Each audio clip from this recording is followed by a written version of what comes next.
दोस्तों पहला वीडियो तो आप देख ही चुके हैं और किस तरह के क्वेश्चन आए हैं उन सारे क्वेश्चन पे आज हम टॉपिक को लेके हम क्वेश्चन को सॉल्व करेंगे। जैसे कि कुछ क्वेश्चन आए हैं जो वृत्त से आए हैं, कुछ हैं जो आयतन से आए हैं, कुछ हैं जो समद्विबाहु त्रिभुज और समकोण त्रिभुज। आज हम इन सारे टॉपिक को क्लियर करते हैं। इसके बाद जिस तरह के क्वेश्चन आएंगे उन सारे टाइप को क्लियर करेंगे। तो आज अधिकतम जो क्वेश्चन है वो आपके मेंसुरेशन के हैं, तो बहुत ही आसानी से इन सबको समझते हैं। तो जैसा कि इस तरह का कोई फिगर आएगा, हम क्वेश्चन नहीं लिए हैं पर फिगर के माध्यम से सब कुछ क्लियर कर दे रहे हैं। क्वेश्चन में क्या पूछेगा, ये आपका होता है, ये केंद्र से होकर जो जाता है ना, ये आपकी होता है व्यास होता है। जब केंद्र से टच करती हुई कोई भी लाइन खींची जाती है तो ये आपका व्यास होता है। तो ए बी आपका क्या है, यहीं पर हम लिख दे रहे हैं, ए बी आपका होता है व्यास। चलो ठीक है। अब उसके बाद ये जो पूरा खींचा गया ये आपकी परिधि होती है। तो यहाँ से देखेंगे इस व्यास से टच करते हुए एक रेखा खींची गई है यहाँ सी तक। तो ये आपकी क्या है, ये आपकी त्रिज्या है, ये आपकी त्रिज्या है। और यहाँ से लेकर यहाँ तक भी खींची गई, ये भी आपकी त्रिज्या है। ठीक है। तो क्वेश्चन में देखने से पता चल रहा है कि AC और BC मतलब क्या है, आपकी AC और BC आपकी क्या है, ये आपकी त्रिज्या है और दोनों की दोनों त्रिज्या समान है।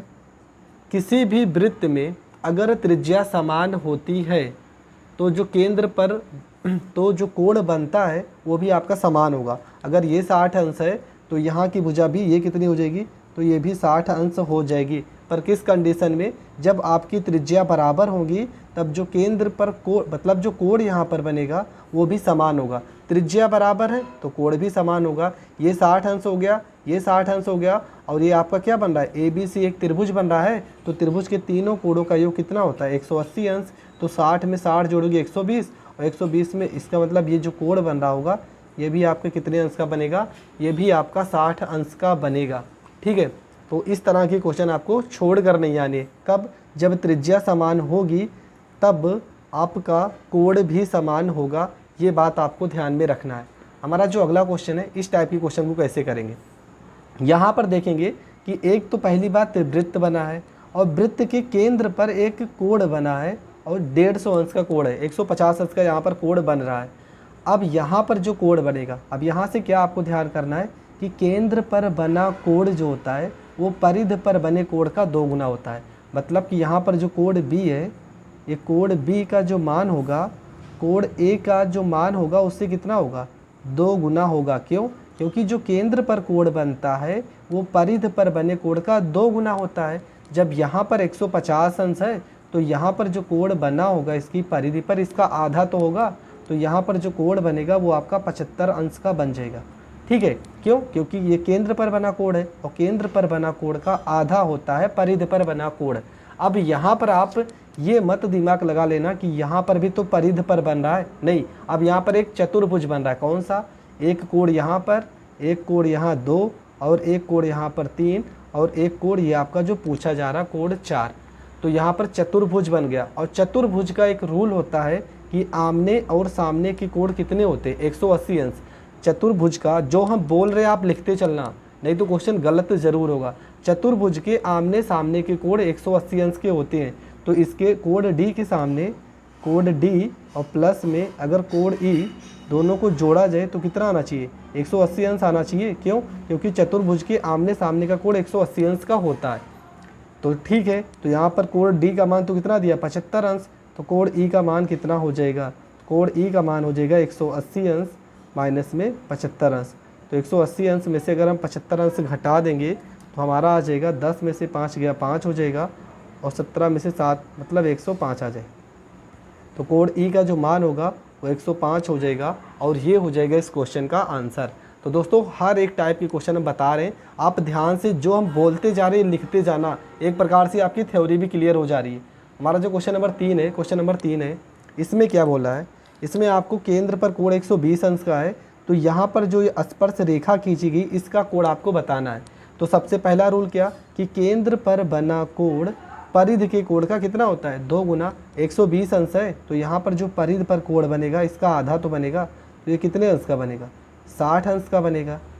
ये 60 अंश का बना। अब परिधि पर कहीं भी परिधि पर जो कोण बनता है वो समान होता है। तो यहाँ पर 60 अंश है, ये भी तो परिधि को टच कर रहा है, ये 60 अंश है तो यहाँ पर भी तो परिध को टच ही कर रहा है। अगर ये भी परिध को टच कर रहा है तो इसका मान भी कितना होगा, 60 अंश होगा। तो यहाँ पर भी हमारा कितना हो जाएगा, 60 अंश हो जाएगा।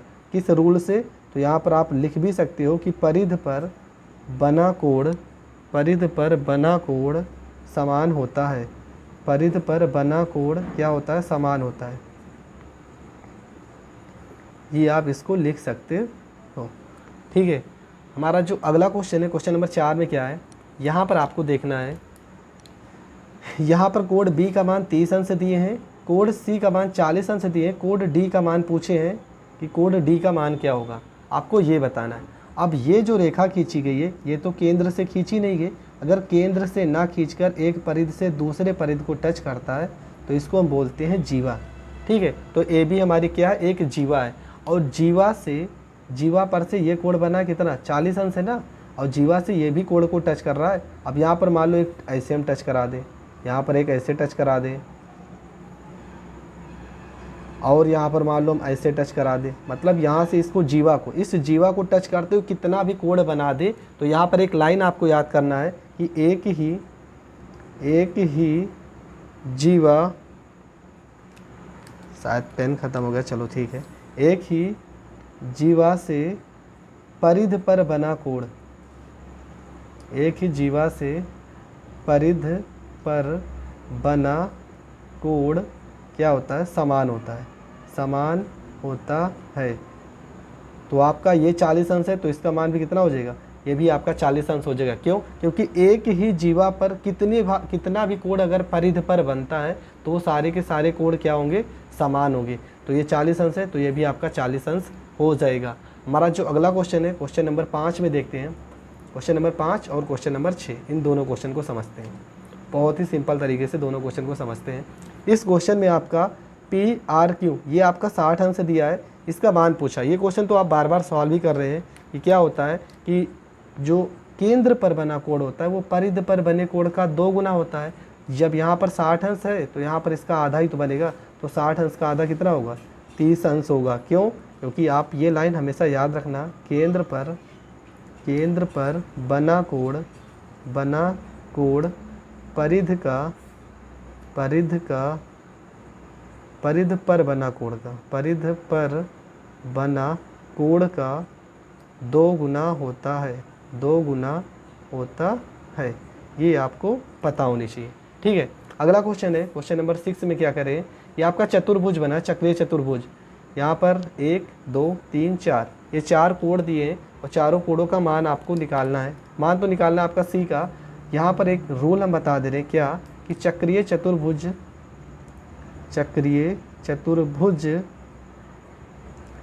के आमने सामने का कोण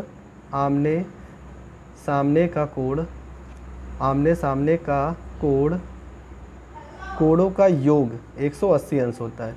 कोणों का योग कितना होता है, 180 अंश होता है। तो आप देख रहे हैं यहाँ पर कोण बी के सामने कौन सा कोण है, सी, मतलब इन दोनों को जोड़ने पर कितना आना चाहिए, 180 अंश आना चाहिए। तब देख रहे हैं कि ये कोण कितना है, 80 अंश है, और यहाँ पर ये कितना हो जाएगा, ये हो जाएगा 100 अंश। क्यों, क्योंकि इन दोनों को जोड़ने पर कितना आना चाहिए, 180, 100 में 80 जोड़ेंगे तो हमारा 180 आ नहीं जाएगा। तो ये कोण अगर 80 अंश है तो इसके सामने वाला कोण को जोड़ने पर 180 आना चाहिए, तो 100 में 80 जोड़ेंगे तो 180 आ जाएगा। तो कोण सी का मान कितना हो जाएगा, 100, और यही आपका हो जाएगा आंसर। तो इस टाइप के क्वेश्चन आज पूछे गए थे। अब यही क्वेश्चन नहीं पूछे गए थे क्योंकि आपका पता है कि पेपर जो हो रहा है वो कंप्यूटर पे हो रहा है। कुछ ऐसे क्वेश्चन है जो इस टाइप के क्वेश्चन हमें पता चला, मैंने खुद देखा कि इस टाइप के क्वेश्चन पूछे जा रहे हैं, तो इस तरह के क्वेश्चन आपको बताना बहुत ही ज़रूरी है। ठीक है, जितने भी टाइप के क्वेश्चन पूछे जा रहे हैं, जिस फार्मूले से रिलेटेड क्वेश्चन पूछे जा रहे हैं, उन सारे फार्मूलों को बताने का पूरा मैं जितना हो सकेगा उतना सवाल करा दे रहा हूँ। ठीक है, बढ़ते हैं अगले क्वेश्चन की ओर। क्वेश्चन नंबर 7 में क्या कह रहा है, इस तरह से क्वेश्चन आया था कि सम्मुख चित्र में वृत्त की त्रिज्या दी है 21 सेंटीमीटर। तो आपको पता है कि केंद्र से जो परिध को टच करता है ये आपकी त्रिज्या होती है। ये भी त्रिज्या है और ये भी त्रिज्या है, दोनों त्रिज्या समान होगी, पर त्रिज्या का मान क्वेश्चन में दिया है कितना है, 21 सेंटीमीटर ये आपकी त्रिज्या दी है। और थीटा मतलब कोण आपका 30 अंश दिया है। तो आपको पूछा त्रिज्य खंड की लंबाई ज्ञात कीजिए। इस क्वेश्चन का बताने का मतलब यह है कि आपको त्रिज्य खंड की फार्मूला पता होना चाहिए। त्रिज्य खंड की लंबाई का फार्मूला पता होना चाहिए। तो फार्मूला होता है 2 पाई r थीटा अपान में होता है 360 अंश, 360 अंश। तो त्रिज्यखंड की लंबाई का फार्मूला नहीं, सॉरी यहाँ पे 2 नहीं रहेगा, पाई r थीटा अपान में यहाँ पर 180 अंश होता है, 180 अंश होता है। हम दूसरे चीज़ का बताने लगे। तो पाई r थीटा अपान 180 अंश होता है। तो यहाँ पे मान उठा के रख देंगे सारे की सारे वैल्यू का मान। तो हमें पता है कि पाई का मान कितना होता है, पाई का मान होता है 22 बटे में हो जाएगा आपका 7 हो जाएगा। r का वैल्यू क्वेश्चन में 21 दिया ही है, थीटा आपका 30 अंश से दिया है, बटे में आपका 180 हो जाएगा। यहाँ से काट दे रहे जो कट जा रहा है, यहाँ पे 30 एकम 30 और 30 छक्के 150 हो जाएगा। ठीक है, 7 से काटेंगे 7 एकम 7, 7 त्रिका 21 हो जाएगा, 3 एकम 3 और 3 दूना 6 हो जाएगा। 2 से 22 को काट देंगे तो ये आपका 11 हो जाएगा। तो आपका जो आंसर आ रहा है वो आ रहा है 11 सेंटीमीटर। तो आपके त्रिज्यखंड की लंबाई जो हो जाएगी 11 सेंटीमीटर। मेन आपका क्या है, मेन आपको फार्मूला याद करना है। सवाल से आपको मतलब ही नहीं है, आपको फार्मूला याद करना है कि त्रिज्यखंड की लंबाई का फार्मूला होता है पाई r थीटा अपान 180 अंश। अब इसी का एक भाई है, भाई का मतलब इसी टाइप का एक और सवाल है, पर इसमें क्वेश्चन में पूछा है कि त्रिज्यखंड का क्षेत्रफल ज्ञात कीजिए। उसमें त्रिज्यखंड की लंबाई था और इसमें त्रिज्यखंड का क्षेत्रफल ज्ञात करना है। तो ये आपका सवाल है, ये आपकी त्रिज्या होती है, हमने बताया ये आपकी त्रिज्या है, ये भी आपकी त्रिज्या है। और क्वेश्चन में त्रिज्या दे दिया है कि 14 सेंटीमीटर आपकी त्रिज्या है। क्वेश्चन में आपको पूछा है त्रिज्यखंड का क्षेत्रफल क्या होगा।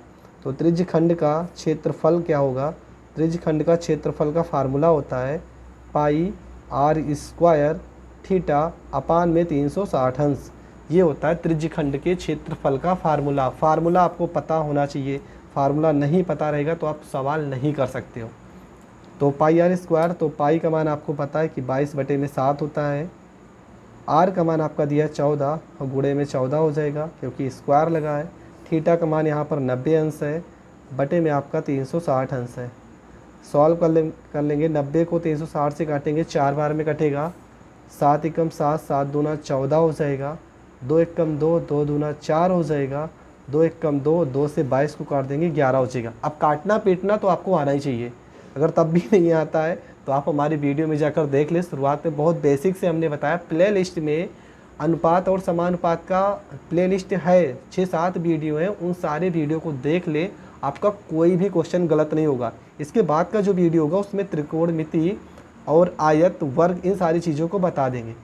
11 को 14 से गुणा करोगे तो 14 कम 14 हो जाएगा, और 14 कम 14 एक 15 हो जाएगा, 154 हो जाएगा। पर यहाँ पर क्षेत्रफल ज्ञात करना है तो आंसर होगा वर्ग सेंटीमीटर। 154 वर्ग सेंटीमीटर आपका करेक्ट आंसर हो जाएगा। तो मेन हमने क्या बताया, मेन आपको है फार्मूला। आपको फार्मूला अगर पता रहेगा तो आप सवाल को आसानी से सॉल्व कर सकते हैं। 2 चीज़ें और बचती हैं, इन दोनों चीज़ों को हम समझ लेते हैं। एक होता है आपका पूरक कोण होता है और एक आपका होता है संपूरक कोण। तो पूरक कोण का मतलब क्या होता है कि 2 भुजाओं को, 2 कोणों को जोड़ने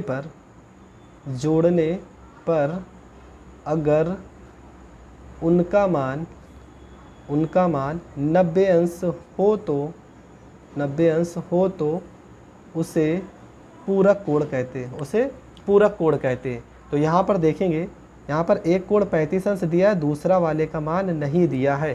पर आप पूरक कोण का मतलब क्या है, पूरक कोण का मतलब है कि 2 कोणों को जोड़ने पर, मतलब 35 और प्लस में मान लेते हैं यहाँ पर यक्स मान लेते हैं, इन दोनों को जोड़ने पर तो 90 आना चाहिए। यहाँ पे यक्स बराबर हो जाएगा 90 प्लस 35 को इधर भेजोगे -35 हो जाएगा। तो यक्स बराबर आपका हो जाएगा 10 में से 5 गया 5, 8 में से 10 में से 5 गया 5 हो जाएगा, 8 में से 3 जाएगा तो आपका 5 हो जाएगा। तो आपका जो अगला कोण होगा वो 55 अंश हो जाएगा। मतलब इन दोनों को जोड़ने पर कितना आना चाहिए, 90 अंश आना चाहिए। तो इस तरह के सवाल भी पेपर में आए हैं तो आप कर लेना, और नहीं भी आए तब भी आपको समझना है क्योंकि ये सारे सवाल बहुत बार आ चुके हैं। और दूसरी चीज़ होता है संपूरक कोण। संपूरक कोण में क्या होता है, सेम रूल सेम डेफिनेशन यही रहेगी, पर थोड़ा सा चेंज हो जाएगा। क्या चेंज हो जाएगा कि 2 कोणों को जोड़ने पर अगर उनका मान 90 की जगह पे कितना 180 अंश आ जाए तो उसे संपूरक कोण बोलते हैं। तो यहाँ पर अगर ये 75 अंश है तो यहाँ वाला कोण कितना होगा तो यहाँ वाला कोण 105 अंश होगा, क्योंकि दोनों को जोड़ने पर 180 आना चाहिए। तो 105, 5 में 5 जोड़ोगे 10, 7, 1, 8 और 1, तो आपका 105 जो हो जाएगा ये हो जाएगा करेक्ट आंसर। दोनों कोणों को जोड़ने पर 180 अंश आ रहा है, इसका मतलब आंसर सही है। तो अब देखते हैं समकोण त्रिभुज, त्रिभुज और समद्विबाहु त्रिभुज, इन सब टाइप के क्वेश्चन को कैसे सॉल्व करते हैं। तो क्वेश्चन नंबर 11 देखते हैं, जो कि त्रिभुज का सवाल है और त्रिभुज के सवाल आज के पेपर में आए थे। क्वेश्चन है कि किसी त्रिभुज की भुजाएं क्रमशः 15 सेंटीमीटर है, 13 सेंटीमीटर है और 14 सेंटीमीटर है, तो त्रिभुज का क्षेत्रफल ज्ञात कीजिए। आप क्या देख रहे हो कि जो भुजाएं हैं त्रिभुज की आपकी 15 सेंटीमीटर है और आपका है 13 सेंटीमीटर है और आपकी 14 सेंटीमीटर है। ये त्रिभुज की भुजाएं आपकी दी हैं। अब देख रहे हो कि तीनों भुजा अलग अलग मान दिया है, इसका मतलब ये विषमबाहु त्रिभुज होगा। जब भुजाएं समान नहीं हैं तो इसका मतलब ये विषमबाहु त्रिभुज ही होगा। तो इस तरह के त्रिभुज का क्षेत्रफल निकालने के लिए दो फार्मूले होते हैं। पहले आप अर्ध परिमाप निकालोगे, अर्ध परिमाप निकालोगे। अर्ध परिमाप का जो फार्मूला होता है यस बराबर फार्मूला होता है ए प्लस में बी प्लस में सी बटे में आपका होता है 2।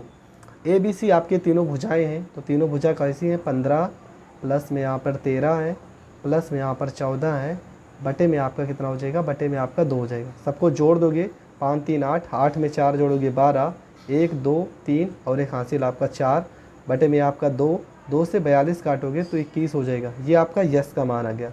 यस आपका आ गया 21 सेंटीमीटर।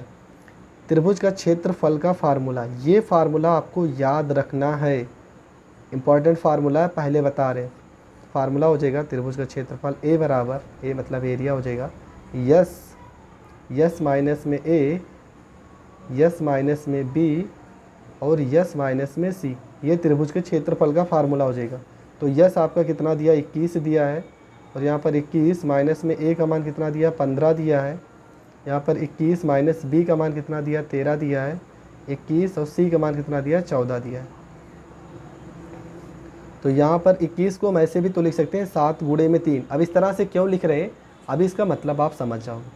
21 में से 15 गया, क्या आ गया 6, 21 में से 13 घटाएंगे तो 11 में से 3 जाएगा, यहाँ पर 8 हो जाएगा और 21 में से 14 घटाएंगे तो यहाँ पर 7 आ जाएगा। अब इसको थोड़ा से हम और तोड़ देते हैं, तो आप इसको लिख सकते हो 7 गुणे में 3, 6 को आप लिख सकते हो 3 गुणे में 2 लिख सकते हो, 8 को आप लिख सकते हो 4 गुणे में 2 लिख सकते हो और 7 यहाँ पर आपका 7 हो ही जाएगा। अब यहाँ पर देख रहे हैं कि 7 का एक जोड़ा, यहाँ पर 7 का 2 लोग 7 है ना, 7 आपका जोड़ा बन रहा है, तो रूट हटाने के लिए 1 को बाहर निकाल लेते हैं। 3 का यहाँ पर जोड़ा बन रहा है तो एक 3 को बाहर निकाल लेंगे।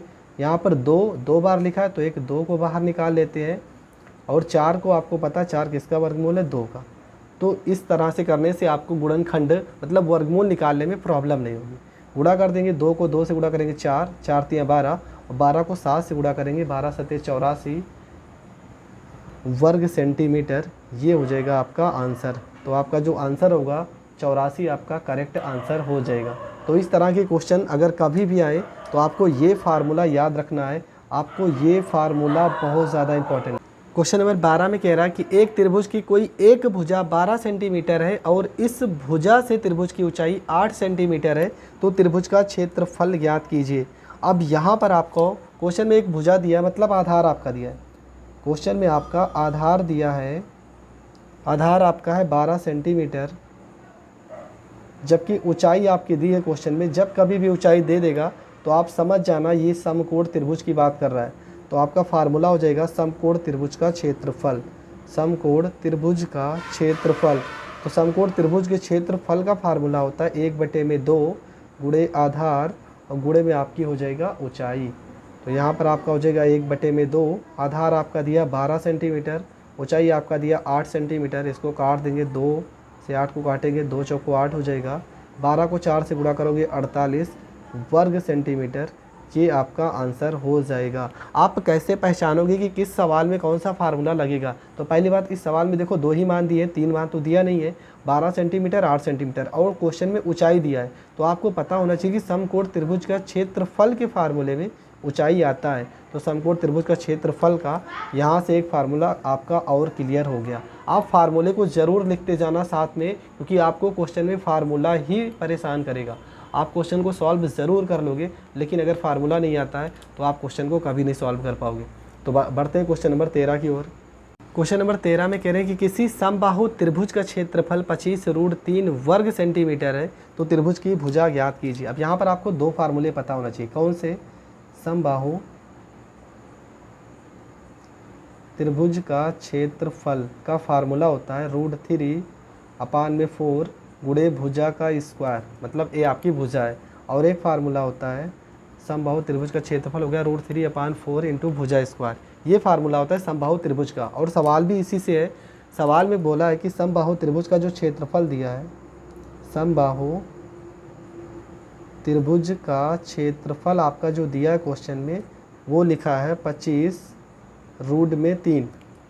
आपको भुजा ज्ञात करना है। तो समबाहु त्रिभुज का क्षेत्रफल कितना होता है? √3/4 क्या होता है? √3/4 इंटू भुजा का स्क्वायर, यही तो फार्मूला होता है। बराबर में यहाँ पर क्या लिखा है? 25 और यहाँ पे √3 हो जाएगा। यहाँ पे √3, यहाँ से √3 कट जाएगा, आपका हो जाएगा भुजा का स्क्वायर बराबर ये 4 इधर भाग में, इधर गुणे में हो जाएगा। 25 को 4 से गुणा करोगे 100 हो जाएगा। तो भुजा बराबर 100 किसका वर्गमूल है? तो 100 वर्गमूल है 10 का। इधर से स्क्वायर हटेगा, रूट लग जाएगा, तो आपकी जो भुजा होगी वो 10 सेंटीमीटर होगी, और ये हो जाएगा इस क्वेश्चन का आंसर। तो मेन आपका क्या? फार्मूला आप लिखते जाना साथ साथ में, क्योंकि क्वेश्चन में आपको फार्मूला ही ध्यान करना है। बढ़ते अगले क्वेश्चन की ओर। हमारा जो अगला क्वेश्चन है क्वेश्चन नंबर 64। इसमें क्या कह रहा है? ये भी एक इसी का जैसा सवाल है। क्वेश्चन में कह रहे हैं एक समद्विबाहु त्रिभुज का क्षेत्रफल 64 वर्ग सेंटीमीटर है, उसका कर्ण ज्ञात कीजिए। क्वेश्चन में समद्विबाहु समकोण त्रिभुज की बात बोला है। समद्विबाहु समकोण त्रिभुज का क्षेत्रफल, तो उसका कर्ण ज्ञात कीजिए। तो यहाँ पर समद्विबाहु त्रिभुज का क्षेत्रफल का जो फार्मूला होता है ये आपको पता होना चाहिए। तो समद्विबाहु समकोण त्रिभुज का क्षेत्रफल, अगर कर्ण की बात किया है तो फार्मूला होता है कर्ण का स्क्वायर बटे में आपका 4 होता है। ये फार्मूला आपको ध्यान रखना है। तो क्वेश्चन में दिया क्या है कि समद्विबाहु त्रिभुज का क्षेत्रफल जो दिया है, ये पूरा जो क्षेत्रफल दिया ये आपका दिया है 64, बराबर में यहाँ पे आपका है कर्ण का स्क्वायर बटे में यहाँ पे 4 है। तो यहाँ पे हो जाएगा आपका कर्ण का स्क्वायर बराबर 4 को इधर गुणा करोगे तो 4 चौको 16 हो जाएगा, 4 चौको 16 हो जाएगा। 4 को 6 से गुणा करोगे 6 चौको 24 हो जाएगा, 24 और 25 हो जाएगा। और यहाँ से स्क्वायर हटाओगे इधर रूट आ जाएगा। तो कर्ण बराबर आपका आ जाएगा अंडर रूट में 256। और 256 किसका वर्गमूल है? तो 256 वर्गमूल है 16 का। तो आपका जो आंसर आएगा 16 सेंटीमीटर आपका करेक्ट आंसर हो जाएगा। तो मेन आपको ये फार्मूला याद करना है। तो समद्विबाहु त्रिभुज का जितना भी फार्मूला है उन सारे टाइप के क्वेश्चन को हम सॉल्व कर लेते हैं, क्योंकि इस टाइप के क्वेश्चन आज पेपर में आए हुए हैं क्वेश्चन है। तो बढ़ते हैं क्वेश्चन नंबर 15 की ओर। क्वेश्चन नंबर 15 में क्या कह रहा है कि एक समद्विबाहु त्रिभुज का क्षेत्रफल 36 वर्ग सेंटीमीटर है, उसका आधार ज्ञात कीजिए। तो समद्विबाहु त्रिभुज का फिर से सवाल आया है, पर फार्मूले में थोड़ा सा चेंज है। समद्विबाहु त्रिभुज का क्षेत्रफल पर कब आपको ज्ञात करना है? जब आपका आधार दिया हो। तो जब आधार दिया रहेगा तब इसका फार्मूला हो जाता है आधार का स्क्वायर बटे में 2 होता है। अगर यहाँ पर लंब दिया होता तो आप इसको भी लिख सकते हैं लंब का स्क्वायर बटे में 2। दोनों का फार्मूला सेम ही जैसा होता है। तो क्वेश्चन में समद्विबाहु त्रिभुज का क्षेत्रफल कितना दिया? तो यहाँ पर दिया 36 बराबर में आधार का स्क्वायर हो जाएगा बटे में आपका कितना है? 2 है, तो 2 हो जाएगा। 2 को इधर गुणा कर देंगे तो आधार बराबर आपका हो जाएगा 36 को 2 से गुणा करोगे, 36 को 2 से गुणा करोगे तो 36 दूना 72 हो जाएगा। तो यहाँ से आपका आधार जो आएगा, इधर से स्क्वायर हटाएंगे तो इधर रूट 72 हो जाएगा। और रूट 72 को हम क्या लिख सकते हैं? 6 के 36 दूना 72, 6√2 सेंटीमीटर आपका आंसर हो जाएगा। तो ये आपका कौन सा फार्मूला है? जब आपका आधार या क्वेश्चन में लंब दिया हो तब आप इस तरीके से सॉल्व कर सकते हैं। आप जितने भी फार्मूले बताते जा रहे हैं, फार्मूले लिखते जाना, यही फार्मूले आपको क्वेश्चन में मदद करेंगे। तो बढ़ते हैं क्वेश्चन नंबर 16 की ओर। तो हमारा जो अगला क्वेश्चन है क्वेश्चन नंबर 16 में क्या कह रहा है कि एक समद्विबाहु समकोण त्रिभुज का कर्ण 10√2 वर्ग सेंटीमीटर है। उसका लंब और आधार ज्ञात कीजिए, मतलब दोनों ज्ञात करना है। तो हमने फार्मूला अभी बताया है कि समद्विबाहु त्रिभुज का क्षेत्रफल का जो फार्मूला होता है वो आपका होता है आधार का स्क्वायर बटे में 2 बराबर होता है लंब का स्क्वायर बटे में 2। मतलब अगर एक मान आ गया तो दोनों का मान हम आसानी से लगा सकते हैं। तो क्वेश्चन में त्रिभुज का कर्ण दिया है, उसका लंब और आधार भी ज्ञात करना है। समकोण त्रिभुज का कर्ण दिया है, चलो ठीक है। तो यहाँ से क्षेत्रफल हमारा जो निकल के आएगा और कर्ण का फार्मूला भी पता है, कर्ण का स्क्वायर बटे में 4 होता है, चलो ठीक है। एक फार्मूला और हमने बताया क्या कि समद्विबाहु त्रिभुज का क्षेत्रफल बराबर, हमने सबसे पहला फार्मूला क्या बताया था, कर्ण का स्क्वायर बटे में 4 होता है, यही तो बताया था। तो क्वेश्चन में कर्ण का मान दिया है कितना, 10√2 दिया है और यहाँ पर स्क्वायर लगा, इसका मतलब ये 2 बार गुणा होगा और बटे में आपका क्या है 4 है, तो यहाँ पर 4 हो जाएगा। काट देंगे इसे, 2 से काटेंगे 2 पंचे 10 और 2 दूना 4 हो जाएगा और यहाँ पर इसे 2 से काटेंगे 2 पंचे 10 हो जाएगा। तो आपका जो क्षेत्रफल आ जाएगा वो आ जाएगा 25 और √2 को √2 से गुणा करोगे, गुणे में 2 हो जाएगा। 25 को 2 से गुणा करोगे कितना आ जाएगा 50 सेंटीमीटर हो जाएगा, सेंटीमीटर का स्क्वायर। ये आपका कितना आ जाएगा, क्षेत्रफल आ जाएगा 10√2 और 10√2 को जब गुणा करोगे तो आपका जो मान निकल के आएगा वो आपका 50 हो जाएगा। अब इसके बाद हमें लंब और आधार निकालना है, तो कैसे निकलेगा वो देखते हैं। तो फार्मूला आगे का भी यही फार्मूला लगाते हैं, कौन सा फार्मूला, ये वाला फार्मूला, क्योंकि हमें आधार और लंब दोनों चाहिए। तो अगर हम आधार निकाल लेते तो वही हमारा लंब होगा। तो फार्मूला क्या होता है, समद्विबाहु त्रिभुज का फार्मूला होता है समद्विबाहु त्रिभुज का क्षेत्रफल बराबर क्या हो जाएगा आपका, आधार का स्क्वायर बटे में हो जाएगा 2। क्षेत्रफल कितना दिया 50 बराबर में आधार का स्क्वायर बटे में 2 हो जाएगा। 2 को इधर गुणा करेंगे तो हमारा जो आधार का स्क्वायर बराबर कितना हो जाएगा, 50 को 2 से गुणा करोगे 100 हो जाएगा और 100 किसका वर्गमूल है, 10 का वर्गमूल है। तो 10 का स्क्वायर कितना होता है 100। तो अगर हमारा आधार 100 है तो जो कर्ण होगा ये भी तुम्हारा 100 होगा। तो आधार और कर्ण दोनों का मान पूछा है, तो आपका जो आंसर होगा वो 10 सेंटीमीटर, ये हो जाएगा आपका आंसर। दोस्तों फार्मूला आपको ध्यान करना है, आपका मेन जो है वो फार्मूला ही है। ये सारे क्वेश्चन सरल है मैं जानता हूँ, पर अगर आपको फार्मूला नहीं याद रहेगा तो आप इन सारे क्वेश्चन को नहीं सॉल्व कर पाओगे, ये मैं जानता हूँ। तो इसलिए मैं इस क्वेश्चन में आपको सिर्फ़ और सिर्फ फार्मूला ही बताना चाहता हूँ कि किस तरीके से फार्मूले पूछे जा रहे हैं और आपको किस तरीके से क्वेश्चन को सॉल्व करना है। तो कुछ क्वेश्चन ऐसे हैं जो क्या नाम है कि किस तरह के सवाल थे, हाँ आयु ज्ञात करने वाले सवाल थे। क्वेश्चन तो नहीं ध्यान है हमें कि कौन सा क्वेश्चन था, पर आयु ज्ञात करना था ये हमें पता है।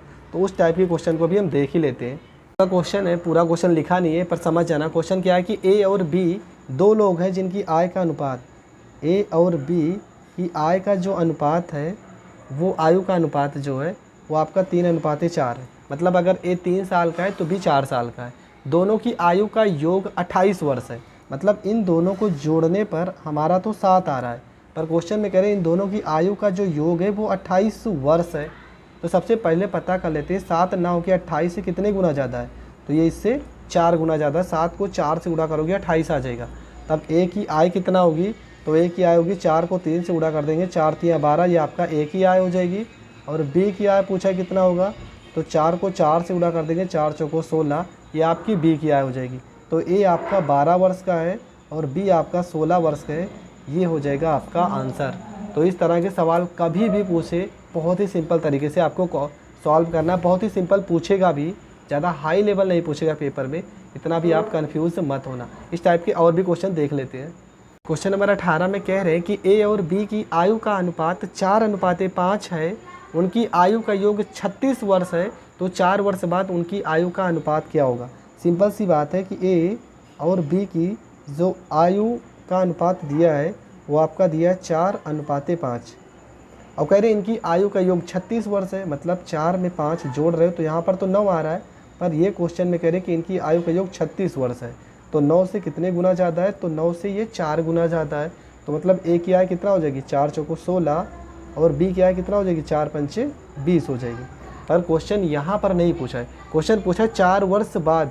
ये तो वर्तमान एज आ गई, मतलब आज ए 16 साल का है, बी 20 साल का है, पर 4 वर्ष बाद पूछा है। तो इसमें भी 4 जोड़ देंगे और इसमें भी 4 जोड़ देंगे, तो ए और बी का हमारा रेशियो निकल के आ जाएगा। तो 16 में 4 जोड़ोगे ये आपका 20 हो जाएगा, और 20 में 4 जोड़ोगे ये आपका 24 हो जाएगा। तो इन दोनों की आयु का अनुपात पूछा, 4 से काट देंगे, 4 पंचे 20 हो जाएगा, और 4 से काट देंगे, 4 छक्के 24 हो जाएगा। तो ए और बी का जो आयु का अनुपात होगा वो 5:6 आपका हो जाएगा आंसर। तो इस तरह के सवाल भी आपको सॉल्व करना है बहुत ही आसान तरीके से। इस टाइप के एक और क्वेश्चन है, उस क्वेश्चन को थोड़ा सा समझते हैं, बहुत ही अच्छा क्वेश्चन है। क्वेश्चन नंबर 19 पर, क्वेश्चन नंबर 19 में बोलें कि वर्तमान में ए और बी का आयु का जो अनुपात है, ए और बी का जो वर्तमान में मतलब प्रेजेंट टाइम में वो 5:7 है। 8 वर्ष बाद, कितने वर्ष बाद, ये आपको ध्यान में रखना, 8 वर्ष बाद की बात कर रहे हैं। 8 वर्ष बाद जो उनकी आयु का अनुपात हो जा रहा है वो 7:9 हो जा रहा है, 7:9 हो जा रहा है। इस तरीके के क्वेश्चन आपको कैसे सॉल्व करोगे, बहुत ही आसान तरीका, आप इन दोनों का अंतर निकाल लो। 7 में से 5 गया कितना, 2, और यहाँ पर अंतर निकालो, 9 में से 7 गया 2। अगर ये अंतर बराबर आ गया तो समझ लो एकदम हलवा सवाल है। यहाँ पर भी 2 आ रहे, यहाँ पर भी 2 आ रहे। अगर यहाँ पर मान लो 3 आ जाता, यहाँ पर 2, तो इस वाले 3 से ऊपर गुणा कर देते, इस वाले 2 से इस नीचे गुणा कर देते, फिर यहाँ पर इन दोनों का अंतर लेते। तो 9 में से 7 का अंतर कितना, 2, और 7 में से 5 का अंतर कितना, 2। ये दोनों अंतर समान आने चाहिए, ये आपको पता होना चाहिए। तो यहाँ पर तो 2 वर्ष नहीं है, कितने, ये यहाँ पे कह रहे हैं कि 2 वर्ष बाद, पर क्वेश्चन में तो बोले हैं कि 8 वर्ष बाद। तो 2 से कितने गुना ज़्यादा है, तो 2 से ये 4 गुना ज़्यादा है। तो उसी प्रकार पूछा है ए और बी की वर्तमान आयु, तो वर्तमान आयु तो यही है ना। तो ये कितने साल का है, 4 पंचे 20, और बी कितने साल का है, 7 चौको 28। ये आपका आंसर हो जाएगा। ए कितने साल का है, 20 साल का है, और बी कितने साल का, 28 वर्ष का है। ये आपके आंसर हो जाएंगे। तो आपको इस तरीके के क्वेश्चन भी बहुत ही आसानी से करना है। आपको यहाँ पर देखना है, यहाँ पर तो 2 साल आ रहा है, पर क्वेश्चन में बोले कि 8 वर्ष बाद, तो 2 से कितने गुना ज़्यादा है, 4 गुना ज़्यादा है। तो आपको 4 को 5 से गुणा कर देना, 20 वर्ष हो जाएगा, 4 को 7 से गुणा कर देना, 28 वर्ष हो जाएगा। क्वेश्चन नंबर 20 देखते हैं। और हाँ, इसके बाद का जो पार्ट आएगा उसमें त्रिकोणमिति, आयत, वर्ग, चतुर्भुज, समचतुर्भुज, इन सारे टाइप के फार्मूले और सवालों को बता देगा, और वो वीडियो आपके लिए बहुत ही ज़्यादा हेल्पफुल होगा। तो उस वीडियो को आप मिस मत करना, नहीं तो बहुत पछताओगे भाई, ये मैं गारंटी के साथ बोल रहा हूँ। एक बात और, अगर आप हमारे यूट्यूब चैनल पे नए हैं तो चैनल को शेयर, सब्सक्राइब, कमेंट ज़रूर कर देना, जिस कारण आपको हर एक वीडियो का नोटिफिकेशन मिलता रहे। तो क्वेश्चन नंबर 20 में देखते क्या करना है। क्वेश्चन नंबर 20 में क्या कह रहा है कि एक कमरे में प्रत्येक व्यक्ति दूसरे व्यक्ति से हाथ मिलाता है, हाथ मिलाने की कुल संख्या 45 है, तो उस कमरे में लोगों की संख्या कितनी है। तो सवाल में भैया हाथ मिलाने वाले क्वेश्चन है, और हाथ मिलाने वाले क्वेश्चन का हमने ट्रिक बता दिया है, इसके पहले वाली वीडियो में आप देख सकते हैं। पर ये क्वेश्चन मेरे व्हाट्सएप पे आए, किसी भाई ने पूछा है, तो बताना तो मुझे पड़ेगा ही। क्वेश्चन में हाथ मिलाने वाले संख्या, तो फार्मूला इसका होता है, क्या फार्मूला होता है, n माइनस में 1 बटे में यहाँ पे होता है 2। कब, जब हाथ मिलाने की बात करेगा, पर यहाँ पर गिफ्ट देने या उपहार देने की बात करेगा तो फार्मूले में थोड़ा सा चेंज हो जाएगा, n और n माइनस में 1 हो जाएगा। ये 2 फार्मूले होते हैं। पर क्वेश्चन में आपको हाथ मिलाने वाले क्वेश्चन है, तो हाथ मिलाने की मतलब कुल संख्या जो हाथ मिलाने की है वो आपकी है 45, और यहाँ पे आपका हो जाएगा n माइनस में 1 बटे में यहाँ पे 2 को इधर गुणा करोगे तो 45 दूना क्या हो जाएगा, 90, बराबर में n हो जाएगा, और n माइनस में 1 हो जाएगा। आपके ऑप्शन है 10 है, 20 है, 15 है, और ये 22 है। तो इन दोनों में से, इन तीनों चारों में से कौन सा ऑप्शन रखने पर आंसर हमारा आ जा रहा है। तो यहाँ n की जगह पे अगर हम 10 रख दें तो यहाँ पे 10, और 10 में से 1 जाएगा तो कितना आ जाएगा, 9, और 10 को 9 से गुणा करोगे तो आपका 90 आ जाएगा। मतलब आपका जो आंसर होगा वो 10 होगा। आप गुणनखंड मत करना, ऑप्शन से ही चेक कर लेना, आपके आंसर 100% आ जाएंगे। तो दोस्तों आज के लिए बस इतना ही, मिलते हैं नेक्स्ट वीडियो में, जहाँ पर बहुत ही धुआंधार ट्रिक के साथ त्रिकोणमिति, आयत, वर्ग, समचतुर्भुज और चतुर्भुज, इन 5 टाइप के क्वेश्चन को बताया जाएगा, क्योंकि इन 5 टाइप से क्वेश्चन उठे हुए हैं। हाँ, और एक क्वेश्चन आया था सेल्सियस, फ़ारेनहाइट और केल्विन, इन सबको चेंज करना, उस टाइप के भी क्वेश्चन अगली वीडियो में हम 1 या 2 क्वेश्चन बता देंगे, जिससे आपका फार्मूला क्लियर हो जाएगा। तब तक के लिए जय हिंद, जय भारत, मिलते हैं नेक्स्ट वीडियो में।